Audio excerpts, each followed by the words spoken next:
రాజధాని అమరావతిలోని inner ring road alignment మార్పు కేసులో టీడీపీ అధినేత చంద్రబాబు నాయుడు దాఖలు చేసిన ముందస్తు బెయిల్ పిటిషన్పై హైకోర్టు ఉత్తర్వులను రిజర్వ్ చేసింది.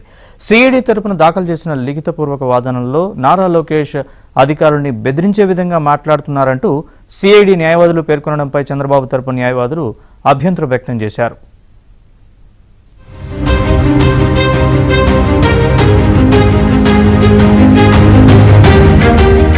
టీడీపీ అధినేత చంద్రబాబు నాయుడు దాఖలు చేసిన ముందస్తు బెయిల్ పిటిషన్ పై హైకోర్టులో సుదీర్ఘ విచారణ జరిగింది. ఇన్నర్ రింగ్ రోడ్ అలైన్మెంట్ మార్పు కేసులో చంద్రబాబు నిర్ణయాలు తీసుకున్నారని, మాజీ మంత్రి నారాయణ వారి అనుయాయులకు లబ్ధి కలిగే విధంగా వ్యవహరించి అలైన్మెంట్ ను మార్పు చేశారని సిఐడి అభియోగాలు మోపింది.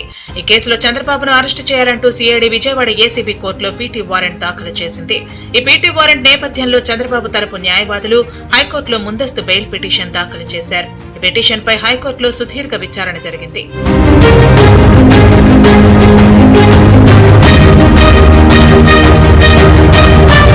చంద్రబాబు తరపున సుప్రీంకోర్టు సీనియర్ న్యాయవాది సిద్ధార్థ లూత్రా వాదనలు వినిపించారు. అసలు రాని లేని రింగ్ రోడ్ లో అవకతవకలు జరిగాయని, అయాచిత లబ్ధి కలిగించారని ఆరోపణలు చేయటం పట్ల అభ్యంతరం వ్యక్తం చేశారు. రింగ్ రోడ్ కోసం గజం భూమిని కూడా సేకరించలేదని వివరించారు. చంద్రబాబుకు ముందస్తు బెయిల్ ఇవ్వాలని అభ్యర్థించారు.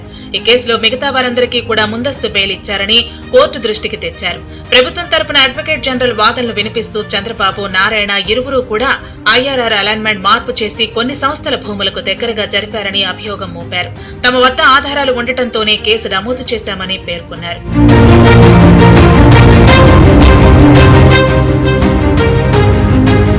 మంగళగిరి ఎమ్మెల్యే ఆళ్ల రామకృష్ణారెడ్డి ఇచ్చిన ఫిర్యాదు మేరకు కేసు నమోదైంది. ఇరు పక్షాల న్యాయవాదులను లిఖితపూర్వక వాదనలు సమర్పించాలని న్యాయమూర్తి జస్టిస్ టి మల్లికార్జునరావు ఆదేశించారు.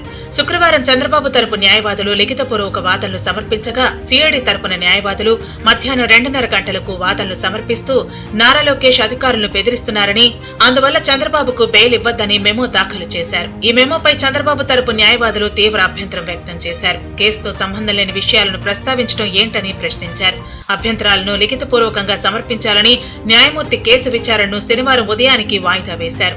దాంతో హైకోర్టులో శనివారం చంద్రబాబు తరపు న్యాయవాదులు తమ అభ్యంతరాలను లిఖితపూర్వకంగా సమర్పించారు. వీటిని పరిశీలించిన న్యాయమూర్తి ఈ కేసులో ఉత్తర్వులను రిజర్వ్ చేస్తున్నట్టు ప్రకటించారు.